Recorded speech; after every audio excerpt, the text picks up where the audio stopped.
اور اب جو ابھی ہوا معاملہ، جب صدام گرا ہے، اس کا مجسمہ بھی گرا ہے، تو اس کے بعد وہ شخص، وہ بدبخت، وہ خبیث جو ابھی پڑا ہوا کومے میں، شیرون نے کہا تھا ان قریب عراق پر ہماری حکومت ہوگی، اور اس سے پہلے تو ہم صرف عراق میں سے یوفریٹس تک کا علاقہ مانگتے تھے، دریائے فرات تک کا، اب ہمارا مطالبہ یہ ہے کہ ہم تو در حقیقت دجلہ تک جائیں گے، دجلہ، تاکہ پورا کا پورا جو فرٹائل جو دو آبا ہے دجلہ اور فرات کے درمیان کا بہترین علاقہ، وہ سارا ہمارے پاس۔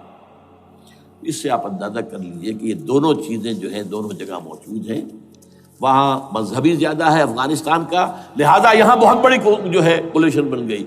عراق میں تو وہ کولیشن نہیں بن سکی، یورپ بھی ساتھ نہیں آیا، یورپ بھی ساتھ نہیں آیا، America had to go it alone, اسے کرنا پڑا ہے۔ زیادہ سے زیادہ کوئی ٹوکن، آسٹریلیا کا کوئی ٹوکن معاملہ جو ہے وہ برطانیہ کا کچھ شاید ٹوکن ٹائپ جو ہے، وہی یہ کامن ویلتھ پرانی جو ہے چلی آ رہی ہے، اس میں شاید کینیڈا کا، باقی تو کوئی نہیں۔ یہ جو آل ورلڈ کولیشن بنی تھی وہ افغانستان کے خلاف کیوں ہے؟ یہاں سے اسلام کی ریسرجنس کا اندیشہ ہے۔ یخرج من خراسان رایات سود لا يردها شیء حتی تنصب بإیلیا۔ حضور کے زمانے میں ایلیا جو ہے وہ کن کے قبضے میں تھا؟ عیسائیوں کے۔ اس کے بعد ہمارے قبضے میں آیا، لیکن پھر کروسیڈرز نے ہم سے لے لیا تھا، اور 88 برس وہ عیسائیوں کے پاس رہا، 1099 عیسوی سے لے کر 1187 تک۔ اب پھر یہود کا قبضہ ہے، پہلے عیسائیوں کا تھا، اب یہود کا۔ اب ان سے لینا واپس، پہلی مرتبہ بھی عرب نہیں لے سکے تھے، کھونے والے عرب تھے، واپس لینے والا کرد تھا، صلاح الدین ایوبی رحمۃ اللہ علیہ۔ اب بھی کھونے والے عرب ہیں، مصر اور شام اور اردن، تینوں کا مقابلہ کیا اس نے، اسرائیل نے، اور قبضہ کیا پورے ویسٹ بینک پر، گولان ہائٹس پر، سینائی پیننسولا پر، اور یہ کھو دیا ہم نے اپنے ہاتھ سے۔ اور اب بھی عربوں میں تو کوئی دم نہیں ہے، کوئی جان نہیں ہے، ان کو عیاشیوں نے، دولت مندی نے بالکل تباہ و برباد اور کھوکھلا کر کے رکھ دیا۔ بہرحال یہ جو چیزیں میں نے آپ کو بتائی ہیں، یہ تو وہ پلانز ہیں جو سب شیاطین جن و انس کے پروگرام ہیں۔ وہ جیسے کہ کبھی کہا تھا خمینی صاحب نے، شیطان بزرگ، دی گریٹسٹ شیطن، امریکہ، اصل میں امریکہ، اور اس کے پیچھے حقیقت میں یہود، سامنے امریکہ، پیچھے یہود۔ بالفعل کیا ہوگا یہ تو پھر اللہ ہی جانتا ہے کیا ہوگا۔ وَمَكَرُوا وَمَكَرَ اللَّهُ، کافر اپنی چالیں چلتے ہیں، اللہ اپنی چال چلتا ہے۔ اور سَنَسْتَدْرِجُهُم مِّنْ حَيْثُ لَا يَعْلَمُونَ وَأُمْلِي لَهُمْ إِنَّ كَيْدِي مَتِينٌ۔ اے نبی آپ گھبرائیں نہیں، ہم ان کافروں کو رفتہ رفتہ وہاں سے لے آئیں گے جہاں سے آپ کو بھی انہیں احساس تک نہیں ہوگا کہ یہ تو گرفت میں آ رہے ہیں، ٹریپ ہو رہے ہیں، اور ابھی ذرا میں انہیں ڈھیل دے رہا ہوں۔ میں املی لہم ان قیدی متین، میری چال بہت مضبوط ہے۔ وہ اللہ کیا کرے گا وہ میں نے آپ کو بتایا، جھلک دکھا دی ہے۔ انشاءاللہ اسی علاقے میں پاکستان اور افغانستان، اور اس کا ہارٹ ہوگا یہ پشتونستان، سرحد اور مشرقی افغانستان مل کر پشتونستان، پشتون اسی مشرقی اس میں ہے، پاکستان کا مغربی صوبہ ہے، شمال مغربی سرحدی صوبہ، یہ ہارٹ، اور پھر پاکستان اور افغانستان، انشاءاللہ یہی ہوگا۔ اور پھر یہ کہ یہاں سے فوجیں جائیں گی جو حضرت مہدی کی حکومت جمائیں گی عرب کے اندر۔ عربوں میں جان نہیں ہے کہ وہ مہدی کی حکومت کو جما سکے۔ یخرج ناس من المشرق یؤتون للمہدی یعنی سلطان ہی، مشرق کی طرف کے کسی ملک سے فوجیں آئیں گی جو مہدی کی حکومت قائم کریں، عربوں میں دم نہیں۔ بہرحال ہوگا کیا، وہ میں نے کہا کہ یہ تو اللہ کے ہاتھ میں ہے۔ اب یہ کہ کرنا کیا چاہیے، یہ ہے میری تقریر کا آخری حصہ۔ دیکھیے ذوالفقار مرزا نے جو کچھ کہا اور سید قائم علی شاہ نے، میں خوشائند سمجھتا ہوں کہ طالبانائزیشن اور ہے، اسلامائزیشن اور ہے، ٹھیک ہے، تیری آواز مکے اور مدینے۔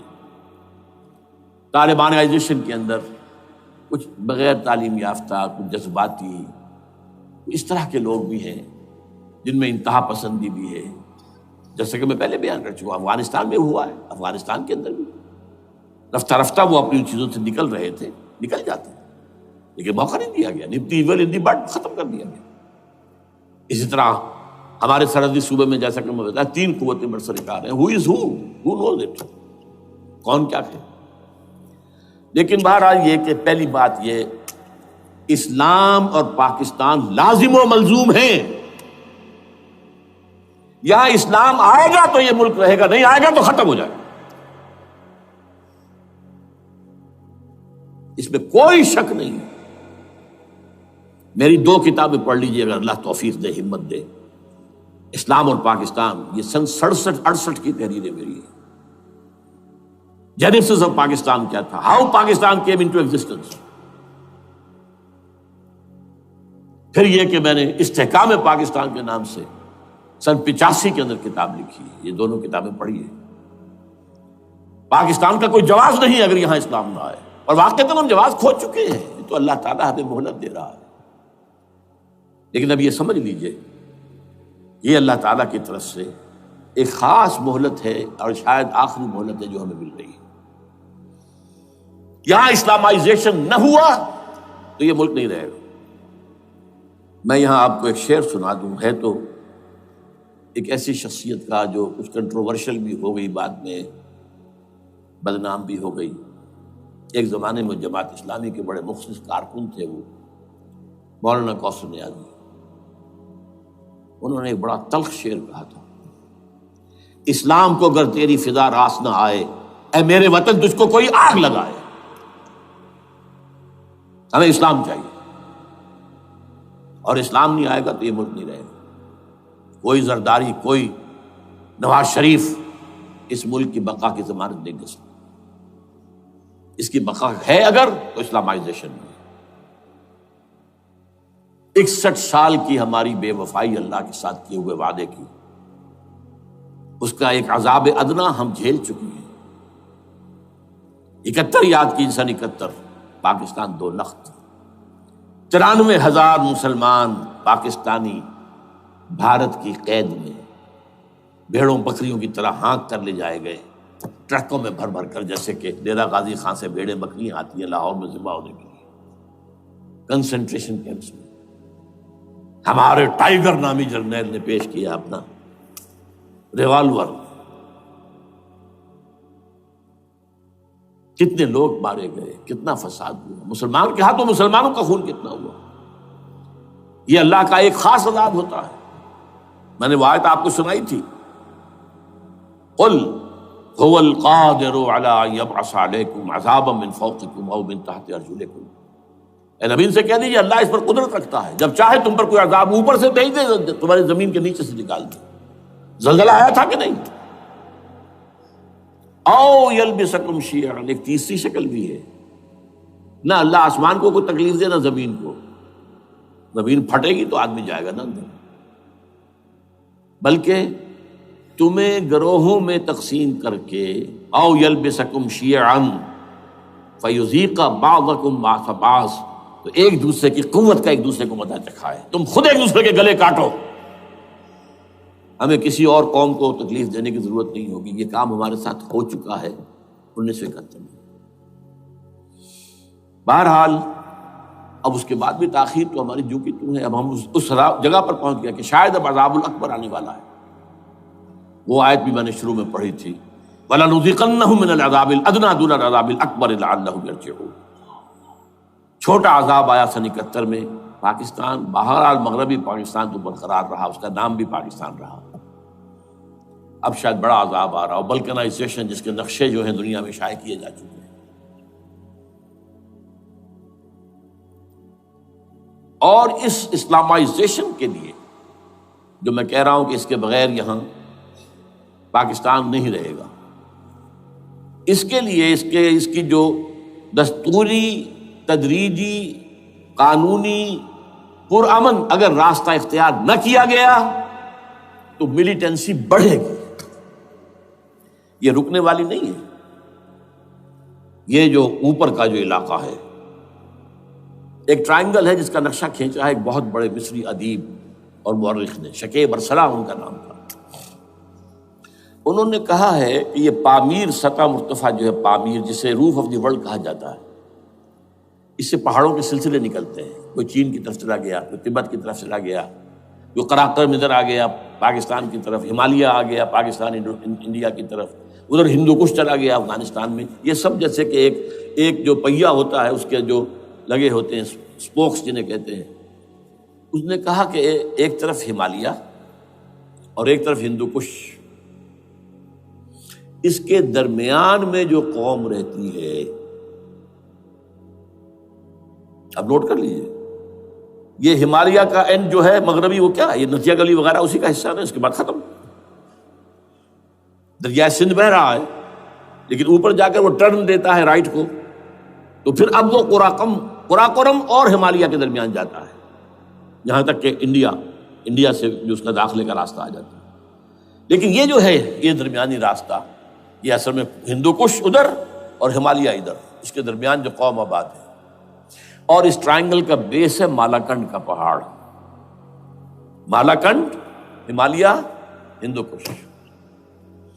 اس ٹرائنگل میں جو قوم آباد ہے، شکیب ارسلان کہتا ہے اگر پوری دنیا میں اسلام کی نبضیں ڈوب جائیں تب بھی یہاں کے لوگوں میں اسلام کی نبض چلتی رہے گی۔ یہ وہ علاقہ ہے جہاں سے پاکستان کے طالبان کا آغاز ہوا، جہاں سے پرامن تحریک چلی تھی، اس کا راستہ روک دیا گیا، اب وہ شدت پسندی پر آ گئے، اور یہ شدت پسندی بڑھے گی اگر آپ نے تشدد سے روکا، اگر امریکہ کے چمچے بنے رہے، اگر امریکی ایجنڈے ہی کو پورا کرتے رہے اور اپنے لوگوں کو مارتے رہے، تو جواب میں دریک چراغ حقیقت کو گل کیا تم نے، تو موج دودھ سے 100 آفتاب ابھریں گے۔ یہ اب جو آ رہے ہیں، کہاں سے آ رہے ہیں آپ کے یہ خودکش حملہ آور؟ یہ وہی ان لوگوں کے رشتہ دار ہیں نا جو امریکی بمبارڈمنٹ میں مارے گئے ہیں، کتنے ہیں جن کے بچے ختم ہو گئے، بیٹے مر گئے۔ یہ جو ہمارے ہاں ایک کمانڈوز کے کیمپ کے اوپر جو حملہ ہوا تھا اور خودکش بمبار، جس سے کہ شاید 18-19 بہترین آپ کے کمانڈوز ختم ہوئے تھے، وہ کون تھا؟ وہ خود کمانڈو تھا، اندر کوئی اور تو جا ہی نہیں سکتا تھا، یہ کمانڈوز کا کیمپ تھا، اور اس کے میس میں لوگ کوئی جا سکے، وہ خود کمانڈو تھا۔ اس کی بیٹی لال مسجد کے اندر جلی تھی۔ اب آپ اندازہ کیجئے کہ اس کے دل میں جو کھول رہا تھا اس کا جذبہ، اس نے اس کو ٹھنڈا کیا خود جان دے کر۔ تو یہ جان لیجیے، ادھر باجوڑ میں حملہ ہوا تھا، ادھر جو ہے ہماری ملٹری پریڈ کے اوپر حملہ ہو گیا۔ تو یہ بات رکے گی نہیں، اور یہ ظاہر بات ہے کہ اب شمال سے لے کر نیچے تک کی بات ہے، وہاں پر بھی میں نے شروع بھی کہا تھا یہ خطرہ حقیقی ہے، غیر حقیقی نہیں ہے، وہمی اور خیالی نہیں ہے۔ اس لیے کہ اب جو اس علاقے سے جا رہے ہیں ہجرت کر کے کراچی، وہی ان کی جگہ ہے، وہیں پر ان کے رشتہ دار ہیں، محسود ہیں، وزیری فلاں ہے، یہ ہے وہ ہے، وہاں وہ جا رہے ہیں۔ اور وہاں پر بھی ظاہر بات ہے کہ جو کچھ ہو رہا ہے افغانستان میں اور جو کچھ ہو رہا ہے شمال سرحدی صوبے میں، اس کا ایک تسلسل ہوگا۔ میں یہاں یہ عرض کر دوں آپ سے کہ تقریباً 4 سال قبل، بلکہ 4.5 سال، میں انتہائی مایوسی کو پہنچ چکا تھا کہ پاکستان کا وجود باقی نہیں رہے گا۔ میں نے یہی تقریر کی ہے 29 فروری سن 2004 کو، اسی جگہ۔ پاکستان جواز کھو چکا، یہ اسلام کے نام پر تھا، ویئر اسلام؟ جو اسلام یہاں وہ تو بھارت میں بھی ہے، وہ تو امریکہ میں بھی ہے، وہ کہاں ہے اسلام کا سیاسی نظام، اسلام کا تعزیراتی نظام، اسلام کا کرمنل لا، اسلام کا سول لا، اسلام کے فیملی لاز کہاں بنائے تھے اس شخص نے جو فیلڈ مارشل بنا تھا، خود ساختہ، جو اس نے قوانین بنائے تھے؟ تمام علماء نے کہا تھا، تمام مکتبہ فکر کہ غلط ہے، تحریک کوئی نہیں اٹھائی، یہ ان کی غلطی تھی، کوتاہی تھی۔ جمہوریت کی تحریک میں شامل ہو گئے، اس پر کوئی تحریک نہیں چلائی۔ بہرحال وہ نظام کہاں ہے؟ وہ نظام تو قائم نہیں کیا۔ اس حوالے سے یہ اپنا جواز کھو چکا ہے۔ دو ریشنل ریزون دیت جسے کہتے ہیں فرینچ کے اندر، ریزون دیت کسی چیز کی ریزن، ریشنل آف ایگزسٹنس۔ اس کے بعد یہ ہے کہ پچھلے سال سے کچھ مایوسی میں کمی ہوئی۔ نمبر ایک، chief justice of Pakistan Iftikhar Muhammad Chaudhry کے اندر ہمت اللہ نے دی، وہ کھڑا ہو گیا۔ جرنیلوں کے جمگھٹے کے اندر ایک سویلین آدمی جو ہے جس درجے کا مرغوب ہو سکتا ہے، آپ اس کا اندازہ کر لیجیے۔ اور اس کے بعد اسپونٹینیس موومنٹ وہ کلا کی، انہومیش ہے، سوچ نہیں سکتے ہم۔ یہ موومنٹ جو ہے یہ کوئی اسٹریٹ ارچنز کی چلائی ہوئی نہیں ہے، یہ ہمارے ہاں کے گاموں ماجوں کی نہیں ہے، بلکہ یہ تو پڑھے لکھے لوگ، وکیل، کالے کوٹ، کالی ٹائیاں، پینٹ، یہ جو سختیاں جھیلی ہیں انہوں نے، ابھی تک وہ تحریک چل رہی ہے۔ اگر اس سے ظاہر بات ہے وقت گزرنے کے ساتھ ساتھ اس کی وہ تیزی اور تندی میں تو کمی آئی، اور حکومت کو موقع ملا ان کے اندر کوئی رفت پیدا کرنے کا بھی۔ لیکن بہرحال ان دونوں چیزوں سے میری مایوسی میں قدرے کمی ہوئی۔ اب دوسری بات وہ تھی 18 فروری کے الیکشن کا پرامن طور پر منعقد ہو جانا۔ میں یہ سمجھتا تھا کہ جو اس کے اندر دخل اندازی ہے، ریگنگ ہو گئی ہوگی، کیسے ممکن ہے پاکستان میں الیکشن ہو اور ریگنگ نہ ہو؟ پھر تحریک چلے ہی چلے، کیونکہ تحریک تو چل رہی ہے پہلے سے، صرف اس کے اوپر تیل اور ڈالنا ہے نا، اور پھر بدامنی ہوئی ہو، اور پھر دونوں طرف گدھ بیٹھے ہوئے ہیں، the NATO forces in the west, Indian forces on the east, they will march into Pakistan. اور پاکستان کے ایٹمی دانت توڑ کر Pakistan will be put at the mercy of India, Bharat. Now do whatever you like. Condoleezza Rice کا میں آپ کو بیان سنا چکا ہوں۔ پاکستان کے مستقبل کا فیصلہ امریکہ اور بھارت بھی کرتا۔ بہرحال اب تیسری جو امید ہوئی ہے، یہ کل پرسوں میں جو ہوئی ہے، کولیشن جو ہے یہ ناکام ہوتی نظر آ رہی تھی، لیکن یہ کہ صدر کے مواخذے پر یا صدر کے خلاف جو ایک کارروائی ہو رہی ہے، اللہ کرے کہ وہ پوری ہو جائے، یا اس سے بھی بہتر ہے کہ وہ خود ہی استعفیٰ دے کر دفع ہو جائے۔ بہرحال یہ کہ اس سے بھی کچھ امید کا پہلو جو ہے پیدا ہوتا ہے۔ اب یہاں اسلامائزیشن کا پرامن، تدریجی اور اسلام اور دستوری اور قانونی طریقہ کیا ہے؟ وہ طریقہ کیا ہے؟ 1949 اور 50 میں جو عمل شروع ہوا تھا، جو اس کے بعد سے آج تک جو ہے ختم ہو گیا، اس کو اثر دور شروع کیا جائے۔ دوڑ پیچھے کی طرف اے گردش ایام کی۔ 49 میں کیا ہوا تھا؟ قرارداد مقاصد۔ وہ گویا کہ پاکستان میں نظام خلافت کی جڑ تھی جو رکھ دی گئی تھی کہ sovereignty belongs to Allah and whatever authority we have, it's a sacred امانت۔ یہ تو اصل میں استعمال کی جائے گی یہ قوت کتاب و سنت کے دائرے کے اندر this is خلافہ، in essence it is خلافہ۔ خلافت کی بنیاد رکھ دی گئی۔ اس سے پہلے 48 میں سن 47 کی ایک تقریر کی وجہ سے جو غلط فہمی پیدا ہوئی تھی قائد اعظم کی 11 اگست کی، اس کا انہوں نے کراچی کی ہائی کورٹ بار ایسوسیشن میں جا کے کہہ دیا تھا کچھ لوگ شرارت کے ساتھ یہ پروپیگنڈا کر رہے ہیں کہ پاکستان میں دستور شریعت پر مبنی نہیں ہوگا، یہ فتنہ ہے، غلط کہہ رہے ہیں، نفی کر دی تھی۔ اب یہ دوسری بات ہے کہ اندھوں کے اندھے جو ہیں وہ اس 11 اگست کی تقریر کو لیے پھرتے ہیں، اس کے ایک جملے کو، اور یہ اتنی کھلی بات جو کی شریعت کا لفظ، شریعت، پاکستان کا دستور جو سمجھتا ہے کہ شریعت پر نہیں مبنی ہوگا وہ غلط کہتا ہے، وہ شریر ہے، شرارت پیدا کر رہا، یہ قائد اعظم کے الفاظ۔ بہرحال اس کے بعد ایک عمل کیا ہوا تھا سن 50 میں، یہاں کے سیکولر عناصر نے ایک بڑا شور مچایا، کس کا اسلام لاؤ گے؟ شیعہ کا، سنی کا، دیوبندی کا، بریلوی کا، وہابی کا، کس کا اسلام؟ اللہ تعالیٰ غریق رحمت کرے ان بزرگوں کو، پاکستان کے تمام مذہبی مکاتب فکر کی ٹاپ کی قیادت جمع ہو گئی کراچی میں، شیعہ بھی، اہل حدیث بھی، بریلوی بھی، دیوبندی بھی، 31 علماء، جماعت اسلامی بھی، مولانا مودودی بھی اس میں تھے۔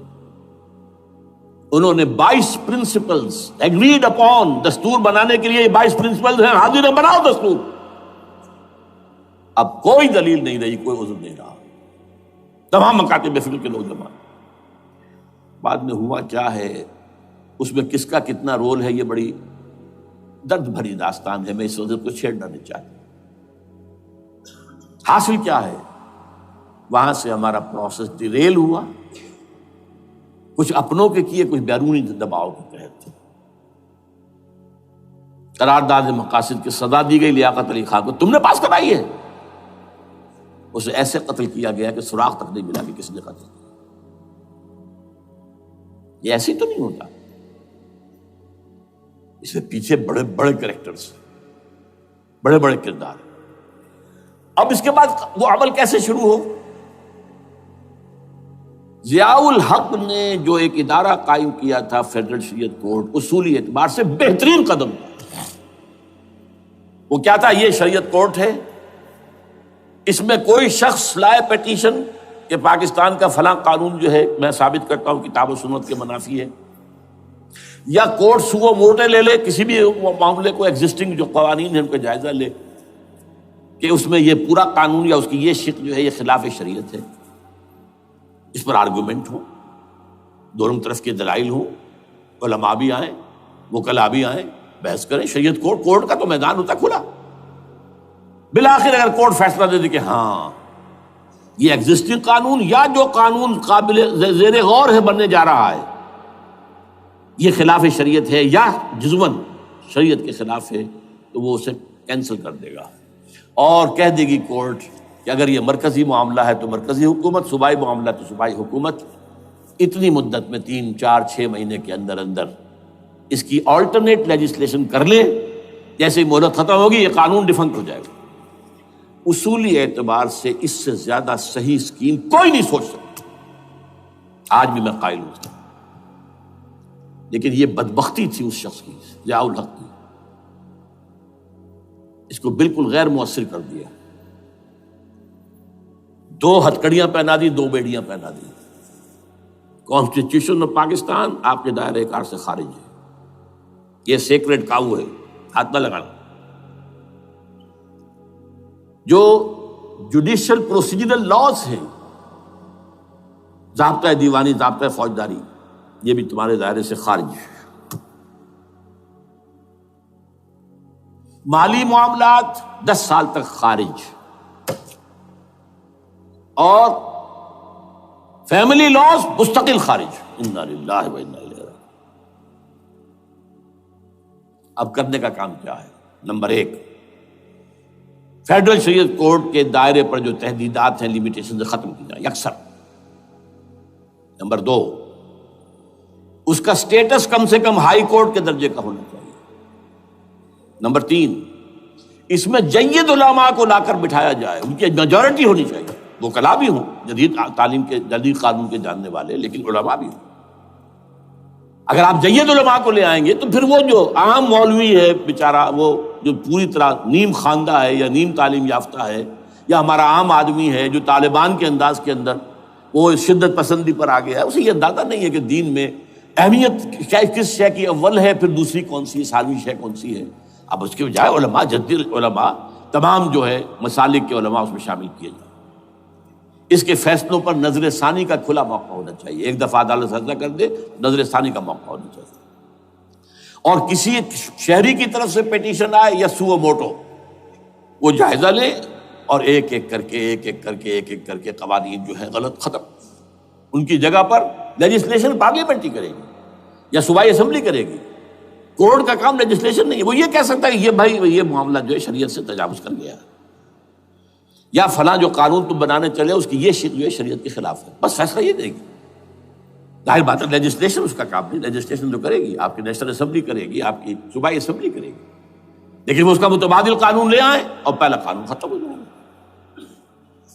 اچھا، اس عرصے کے دوران جو کونسل آف اسلامک آئیڈیالوجی پر ارب روپیہ خرچ ہوا ہے، اس کی رپورٹوں کے انبار لگ گئے ہیں، کسی ایک سفارش کو بھی آج تک پارلیمنٹ میں پیش نہیں کیا گیا،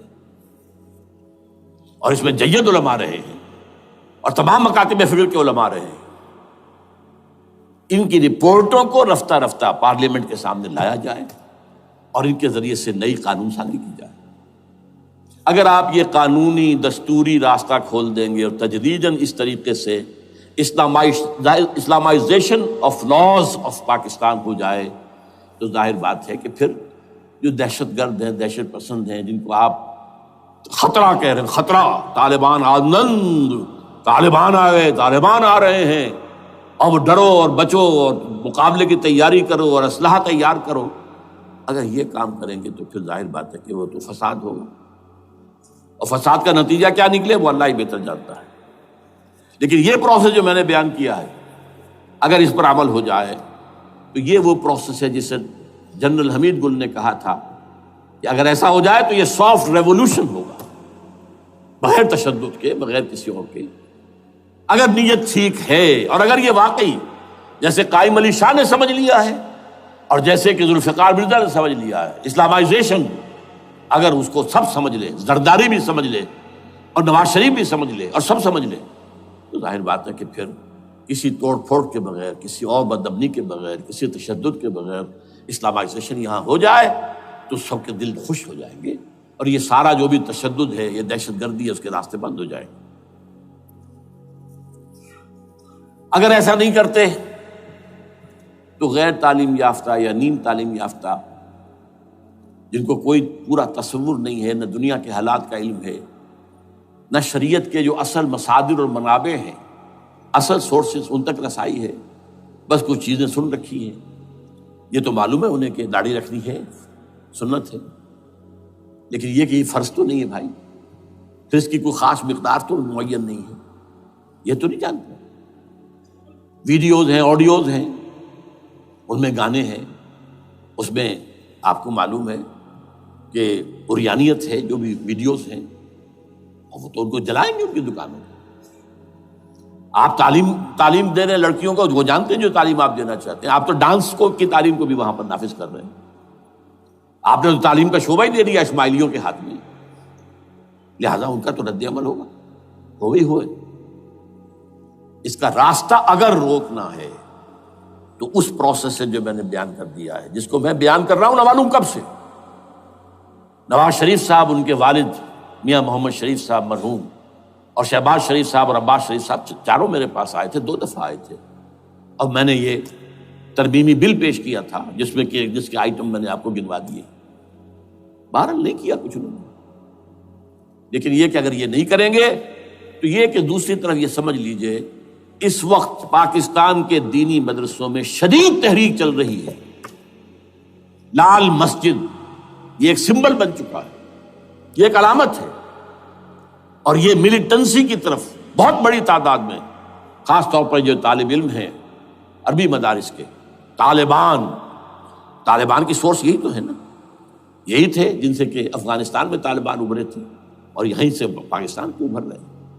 ان کے اندر شدید لہر ہے، اور کوئی بہت بڑا فساد ہو گیا اگر خدا نہ خواستہ تو that will be the end of Pakistan.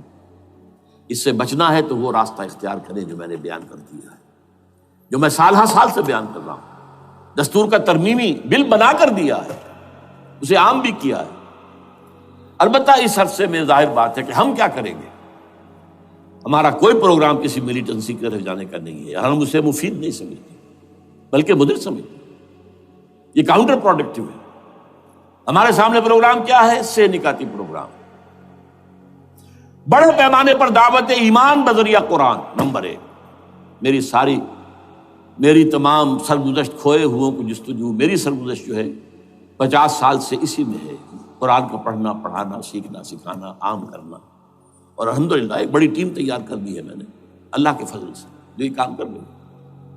دعوت ایمان بذریعہ قرآن، اور جو ایمان واقعتاً لے آئیں، جس کا ثبوت ہوگا شریعت پر عمل، جس چیز پر عمل کیا جا سکتا اور نہیں کرتے تو آپ مجرم۔ ہاں ظاہر بات ہے اس سے ایک حصہ ایسا ہے جس پر آپ عمل نہیں کر سکتے جب تک کہ نظام نہ بدل جائے۔ چور کا ہاتھ میں نہیں کاٹ سکتا، آپ نہیں کاٹ سکتے، لیکن جتنے پر عمل ممکن ہے اس پر عمل۔ ایسے لوگوں کو آرگنائز کیا جائے، بیعت کا نظام، مسنون نظام، قرآن میں معصور، مسنون، منصوص، یہ سارا نظام اس کی بنیاد۔ ایک آدمی کا، وہ آدمی کہے کہ بڑھو تو بڑھو، وہ کہے کہ رک جاؤ تو رک جاؤ، نمبر 3 ان لوگوں کا تزکیہ، اور میں بتا چکا ہوں تزکیہ اور تربیت۔ تزکیہ کس بات کی؟ کوئی امنگ، کوئی ولولہ، کوئی مقصد، کوئی تمنا دل میں نہ رہے سوائے اللہ کی رضا کی۔ حکومت مطلوب نہ ہو، اقتدار مطلوب نہ ہو، مال و دولت مطلوب نہ ہو، اللہ کی رضا اور آخرت کی فلاح۔ ہر تمنا دل سے رخصت ہو گئی۔ حضرت مجذوب کا مصرع، اب تو آجا، اب تو خلوت ہو گئی، اے اللہ تو آجا میرے دل میں، میرے دل سے ہر تمنا نکل چکی ہے، خلوت ہے۔ اور تربیت کس کی؟ کہ تیاری ہو جائے اس بات کی کہ تن من دھن سب لگا دیں گے، جان بھی دے دیں گے جب موقع آئے۔ چوتھا کیا؟ کہ جب تک یہ تعداد کافی نہ ہو، یہ نہیں ہے کہ 150 آدمی لے کر کسی ایک جگہ پر کسی لال مسجد کو ہم مرکز بنا کر بیٹھ جائیں، نعرہ لگا دیں، ملک گیر جماعت، اور وہ بھی معتدل تعداد پہ، وہ جب تک نہیں ہوتی تو ہم یہی 3 کام کریں گے، یہی 3 کام کریں گے۔ دعوت ایمان بذریعہ قرآن، تنظیم بذریعہ بیعت، مسنون بیعت، تزکیہ اور تربیت کرتے رہیں گے۔ بانشہ درویشی در ساز دمادم زن، دمادم زن، دمادم، یہی کام کرتے رہو، کرتے رہو، کرتے رہو۔ نو ملیٹنسی، نو الیکشنز۔ لیکن جب تعداد کافی ہو گئی تو ایک منظم اور پرامن مطالباتی اور احتجاجی تحریک، توڑ پھوڑ نہیں، گھراؤ جلاؤ نہیں، جیسے گاندھی نے شروع کی تھی، نمک بناؤ تحریک، سول ڈس اوبیڈینس، لیکن کسی نے کوئی توڑ پھوڑ نہیں کی تھی۔ اپنے سر ان کے پھوٹے ہیں، بڑے سے بڑے لیڈروں کے، مولانا ابوالکلام آزاد اور پنڈت جواہر لال نہرو کے سر پھٹے ہیں، ہزارہ لوگ جیلوں میں گئے ہیں، انہوں نے کسی کو کچھ نہیں کہا۔ اسی کا نقشہ ایرانیوں نے دکھایا، 20,000 سے لے کر 30,000 تک جانیں دے دی، ہتھیار نہیں اٹھائے، اس لیے کہ ہتھیار بھی استعمال کرو گے تو اوپر جو حکومتیں ہیں ان کے پاس تو بے تحاشا فوج ہے، ان کے پاس ٹینک ہے، ان کے پاس ہوائی جہاز ہیں، ہیلی کاپٹرز ہیں، گن سے بھرے کاپٹرز ہیں، کیا کیا نہیں ہے۔ پرامن منظم مطالباتی اور احتجاجی تحریک۔ اللہ کرے کہ ہمیں اس کے لیے جو مہلت درکار ہے وہ مل جائے۔ ہمیں معلوم نہیں کہ کہیں وہ مہلت ختم ہی نہ ہو رہی ہو، لیکن اگر ہم آخری سانس تک اس کام میں لگے رہیں گے تو انشاءاللہ اللہ تعالیٰ کے ہاں ہم معذور قرار پائیں گے۔ اللہ تعالیٰ جو ہے ہمیں درگزر ہم سے فرمائے گا کہ جو کچھ میں کر سکتا تھا اللہ میں کرتا رہا، آخری دم تک کرتا رہا۔ اگر یہ ہے تو اپنی تو کامیابی ہے، باقی کیا ہوتا ہے ملک کا میں کچھ نہیں کہہ سکتا، اللہ بہتر جانتا۔ اقول قولی ھذا واستغفر اللہ لی ولکم ولسائر المسلمین والمسلمات